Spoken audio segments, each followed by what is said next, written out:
Hey guys, so it has been a while since we have posted anything on this channel.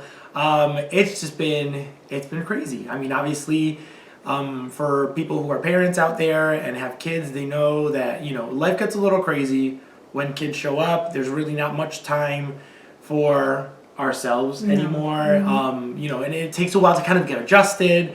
And kind of really fall into the groove of things and get a schedule where we're able to really, sit down finally and update you guys on things. The last video that we posted on here, I took a look and it was back in January. So at least it hasn't been a whole year since we posted anything on here. We were we did start filming a video in April when we went to go pick him up because went to go get him finally for Easter. He did end up moving in with us for Easter weekend. So we did start filming a video for Easter weekend before we went to go pick him up, and then we never finished the video, so we never posted it. And at this point, we figured it's too late to post, whatever little footage we had here and there of that day. We might add it to this. We might add it, to the end of it or add it to something else because we still do kind of have it somewhere. We'll see what we're going to end up doing with that footage. But we wanted to sit down and finally update you guys on everything that's been going on. Obviously, it's been a little over 6 months since he's been here with us. It's been, 10 months since we've updated you guys on anything that's been going on with the adoption and with our journey. So I don't know, where do we even start? I mean... Let's start with April, since we never posted anything. So he got here in April. Like I said, we got him for Easter weekend, which was amazing. Having him move in with us finally for Easter was just kind of such a great day and a special weekend because it was such a big day. Obviously, it's Easter Sunday, and it's a big day at church, and there's so many people there and everything. Just having him there with us on that day was just very, very special for us, and it was wonderful. I mean, he, from the beginning, I feel like he's done very well in a church environment. So he did, really good that first day, and he's done really well at church, since then. So that's definitely been a really good thing that, we haven't really had to struggle with him, sitting still during a service and that kind of thing. That weekend was kind of crazy because we had to drive out there, pick him up on a Saturday, and then come back, have the night, and then go to church on the next day. So it was a little stressful, but it was amazing. We felt so good having him here. Finally being able to call it home and start talking about, this is gonna be your new home. You're staying here forever. He was so excited though. And he knew beforehand. Before April, before the move, we had already told him in December.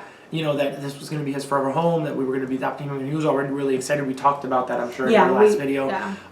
So he was already super excited about it, so he knew everything that was going on. And, the day that we picked him up, it was a little bit kind of sad. He was very quiet, the entire ride. It was, 5-6 hour ride from their home. And he was very quiet for most of the ride when we picked him up. Obviously, it was a very emotional day for him and emotional for the foster family when we went to go pick him up and everything.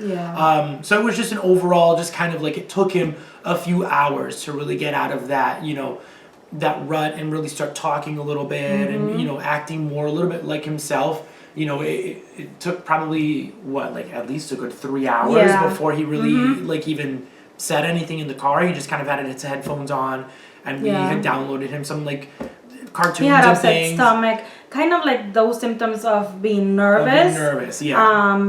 Which is understandable.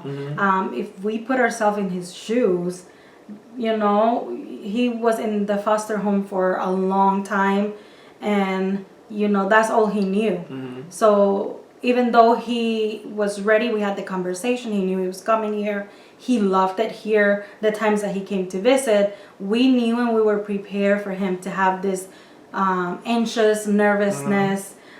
So having him, we let him be in the car, he had an upset stomach, so we kind of let him, process on his own. Sometimes we want to fix everything, and we need to know the time and the place, and I think that wasn't the place or the time to try to fix and have him navigate through it quickly. We kind of gave him space to be anxious, to be nervous, but always assuring him that, you're going home, We decided that for that day it was just going to be us.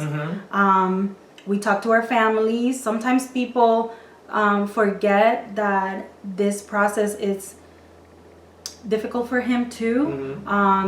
And he needs to be able to process everything that's going on. Right. And having so many people at the home waiting or a party, it's not the best way of going about it. So we decided to tell our families to let us process it together with him alone, and then on the next day, on Easter Sunday, we were gonna have like a family dinner and get together and kind of like welcome him. After he got here, he settled, he showered, he slept the night, he went to church the morning, kind of like allowing him to process everything that was happening on his own, with our help of course, but kind of like him going through all of it. And in his case also, having his diagnosis and all that comes with it, it's good to allow our kids to have feelings, not dwell on the bad feelings, but kind of like go through the stages that he had to go through. And even at the family dinner that Sunday, we did, we gave him his space. We weren't on top of him. We weren't forcing him to, sit with us and interact with everybody. We did, he watched a lot of TV. He kind of stayed on his own. At my parents' house, he was in the basement and he kind of just did his own little thing. So we gave him his space, for a while until he kind of got used to things. Obviously, he's in this new home. Things are a little bit strange. Obviously, he's, he's met our family before, but it had been only once prior to, and it had only been for a few hours. So it wasn't that, he didn't really know everybody. So we definitely gave him his space there. Right after he got here, and then the thing is that too, we wanted to give him space because he was starting school immediately after moving, because he was already in school. It was Easter break, so the kids were off from school, and then he was supposed to be starting school the week after. But then certain things happened in school. They couldn't get his stuff on time, so he ended up staying an extra week at home, which worked out because I was off from work for 3 weeks, so I was here with him for that time anyway. So it's not like we were scrambling to try and figure out what we were going to do with him for that additional week. I was here. We were able to take our time. That helped him feel a lot more comfortable because I was doing his routine in the morning, breakfast and lunch and dinner, and getting him used to being at home and giving him a little bit of routine. That gave him a little bit of a break as well from other things, and he was able to kind of just enjoy being a kid, enjoy playing around, playing with his new toys and playing video games and watching TV and just doing regular kid stuff and getting comfortable before we sent him off to school 2 weeks after him getting here. Which was at the end of the school year, which is also something we were a little nervous about, because you're going into a new home, a new environment, new school for the last 2 months of the year. So you have to meet everybody all over again and kind of be the new kid for a little bit. So we were kind of praying and nervous about it, but we felt that it was the right thing to do. So we went with it and it worked out. Yeah, he adjusted very, very well to school, which we were super excited about. I mean, he's a kid that we feel like he adjusts very well, even with his diagnosis of autism and everything. He adjusts very well to changes, which we just were blown away by. I mean, everybody around him is just very... They're kind of, I don't want to say in shock, but yes, they're kind of a little bit in shock at how well he adjusts to all of these different changes, how well he's done in the new home, how good he's doing, and it kind of makes, I don't know, it makes us feel, at least me, it makes me feel a little bit weird sometimes getting compliments from teachers or from people saying, or from his caseworker saying how well he's doing, how much he's changed, how well he's adjusting. One of his caseworkers said that the caseworker that had been with him for the 3 years that he'd been in foster care says that he's basically unrecognizable from when he was in foster care. He's a completely different kid, and his changes are all for the better. And that just, I don't know, it makes me feel like the compliments feel nice, but it makes me feel kind of strange. At the same time, getting those compliments, because I'm just I don't feel like I'm doing anything special, anything out of the ordinary, other than just helping this kid live and navigating, because we're new parents. Yes, we went from 0 to 100. 0 to 100. So for us to have that validation, it feels good. But at the same time, we're trying to.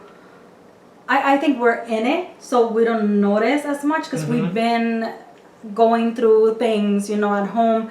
things can get stressful. Sometimes our things are frustrating. We have to understand he comes from a different culture background, and he didn't grow up with us. He came to us when he's already have his personality, and little things developed already. So we're navigating through the differences and kind of helping him get adjusted to us. And even that, we were nervous at the beginning, but I think it worked out well.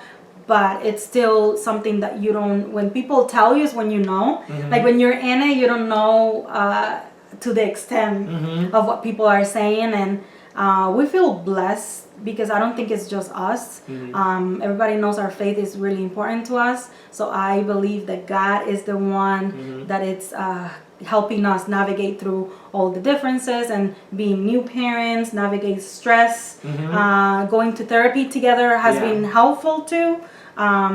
We are strong in our faith, but we also recognize that sometimes families need to sit down together and have therapy. And therapy is good.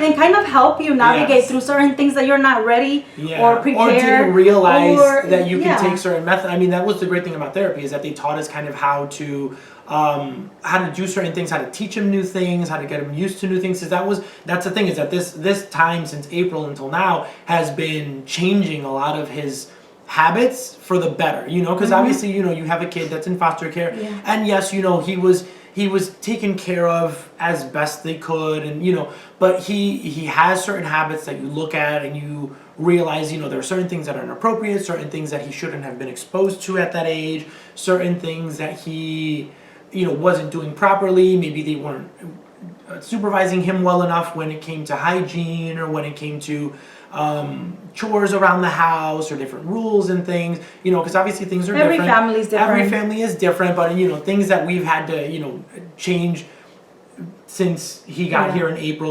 Obviously with us going to church now, that's a new thing. It's not just going to church on Easter or Christmas. It's going to church. We're going to church every week, every Sunday. So it's him getting used to, okay, we're Christian. This is what we do. We don't just listen to Christian music on Sundays in the car. This is something that's a habit. We pray every night. We pray in the mornings before we go to work or before we go to school.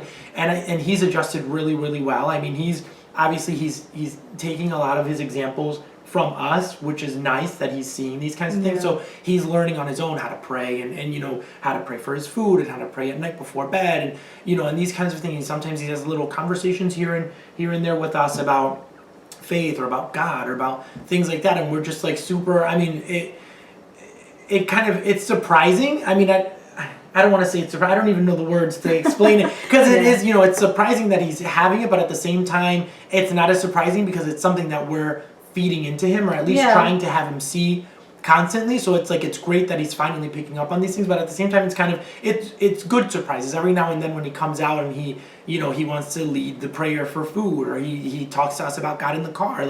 It's a nice little surprise that he's picking up on these things, and he's getting to really kind of establish those ideas and stuff on his own as well. We're not pushing it on him either. We're not saying, you have to do this, you have to do that, you have to believe this way. We're kind of letting him develop these things on his own, and it's nice that he's, he takes initiative, he does it on his own. Kind of like him taking that initiative, it tells us that we're not pushing on him a lot of new things, which we are showing him what we believe in, and how important it is for us. But at the same time, allowing him to be himself.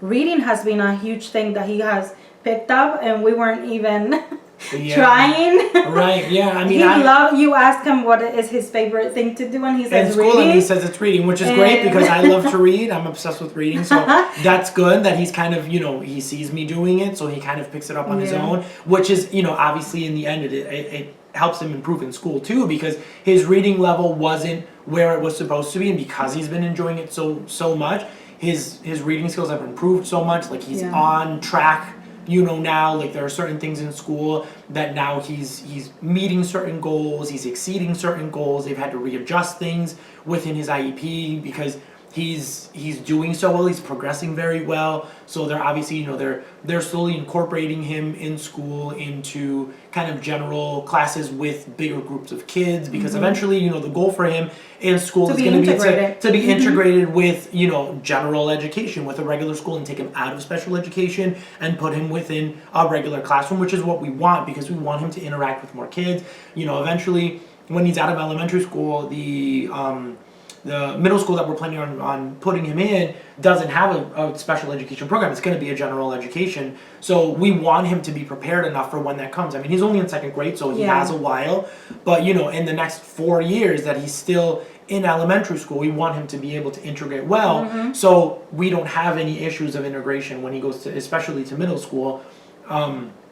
And he's in an older school, he's more independent, so he's able to kind of do the things, and he's on par with everybody else, and he's not feeling like he's being left behind or anything. So we're excited that he's showing that progress. And again, it's not something that we're not, I don't feel like we're taking super extra time. Like, yes, we do sit down with him throughout the entire summer. It's one thing that we did with him was we took some time for smart work. So he did sit down for 30 minutes. We didn't want to call it schoolwork because we didn't want him to associate it with school. So we wanted him to enjoy it. Right, we wanted him to enjoy it, so we told him that it was, it's work that kids do to become smarter. So he's like, okay, great.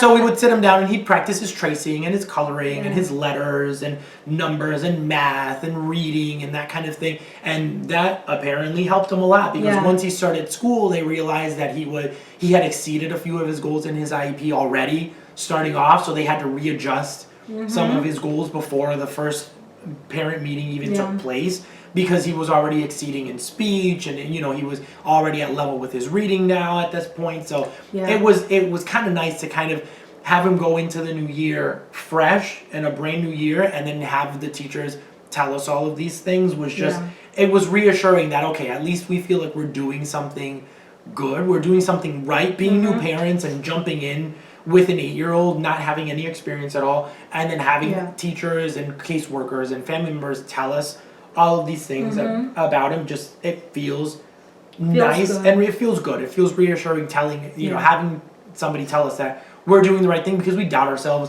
constantly. Every night we go to bed, I feel like I'm doubting something that I did throughout the day wrong, or I should have said something a different way, or I should have reacted a different way in whatever situation, because he can be all over the place some days. He can start the day off really, really well and end it on a sour note. He can start the day off terrible and it ends amazing. I feel like there's constantly up and downs and inconsistencies throughout his days, and we just have to kind of learn to adjust to and those circling things. back to having a great community at church. His school is amazing. We love the teachers, the principals, everybody in that school is amazing and has done a tremendous job with him. It's not just us. Our families have taken a huge part in everything. We're so grateful to our families because they're really close.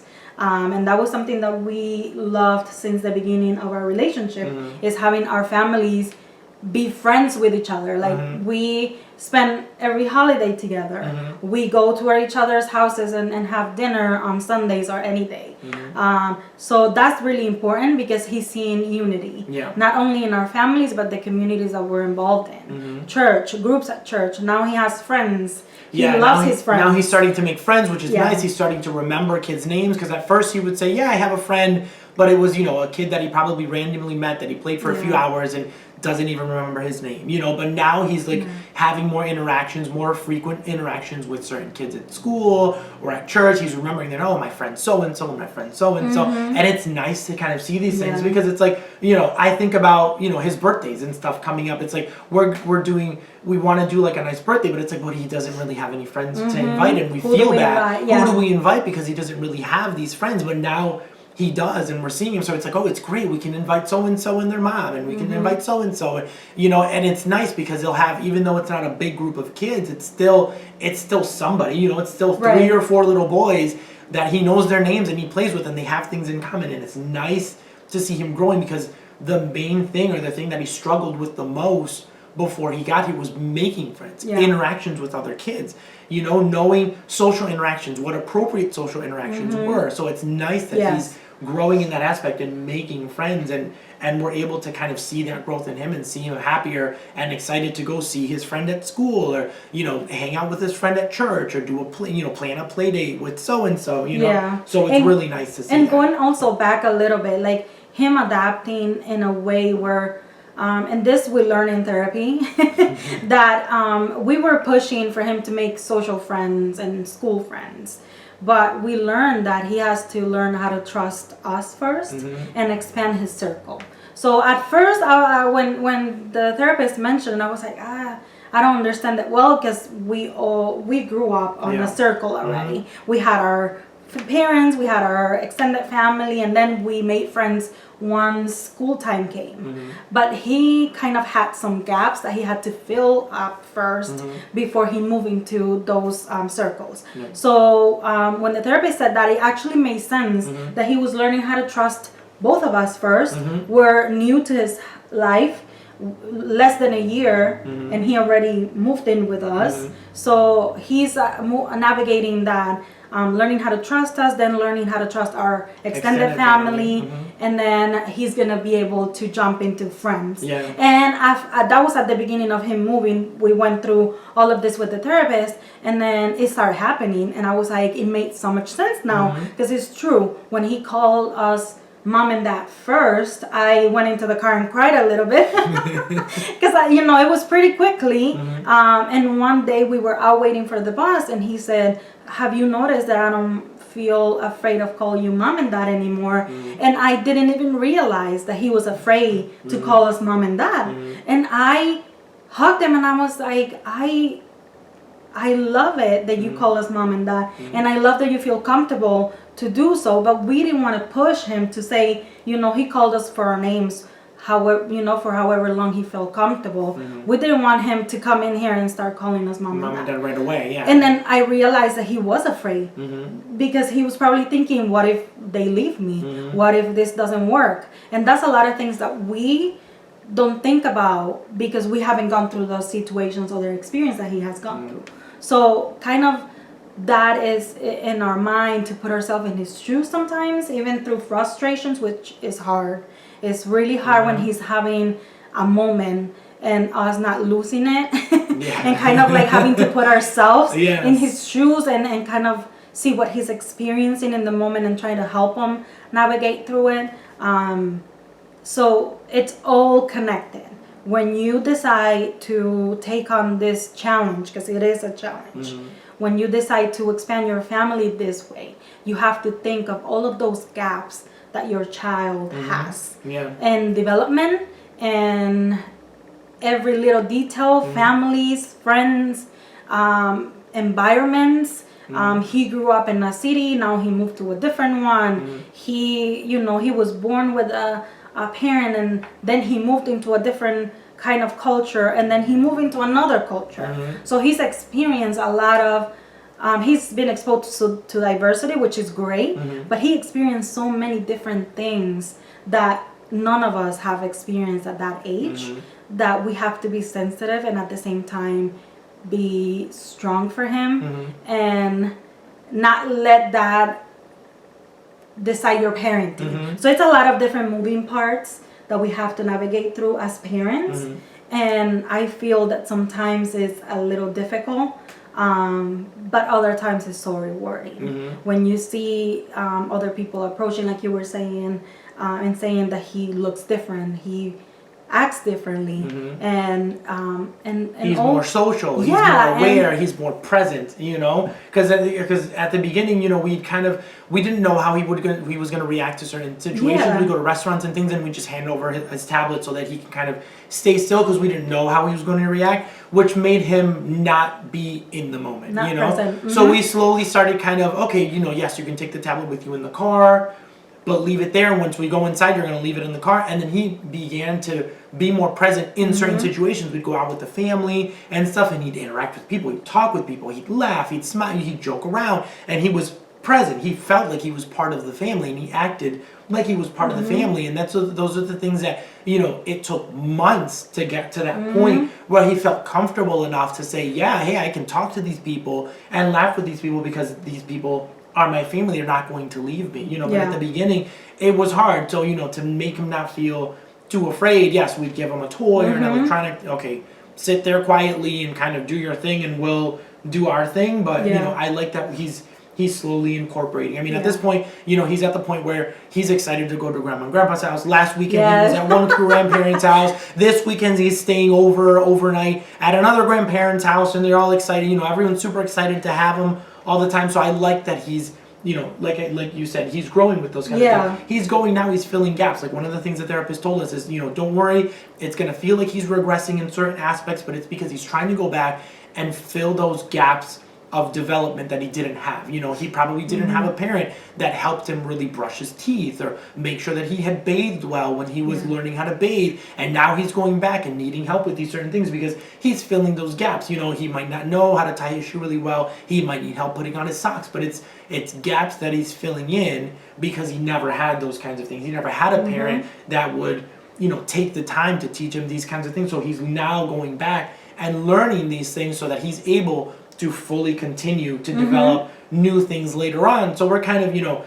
at some times we get frustrated and go, well, you know how to do this. Well, you know how to brush your teeth. Why do we need to brush your teeth? And then we kind of have to stop and remind ourselves, okay, he probably didn't have a parent that was really there to really help him brush his teeth or help him do these little things or help him comb his hair or, help him make sure that he was, scrubbing well in the bathtub or something like that. And now he's going back to fill these things because he needs it. He wants a parent. Sometimes he just wants us to hug him and he says he's a baby because he wants somebody to hold him and rock him back and forth and, and treat him like him because he probably didn't really have that growing up. He didn't have somebody that he could just sit on someone's lap and hug me and watch some TV while he sat on someone's lap and wrapped in a blanket because he didn't have that kind of development. He didn't have that affection or that attention, and he's loving having it now. And we've seen how much he's improved socially and emotionally because of those things. Yeah.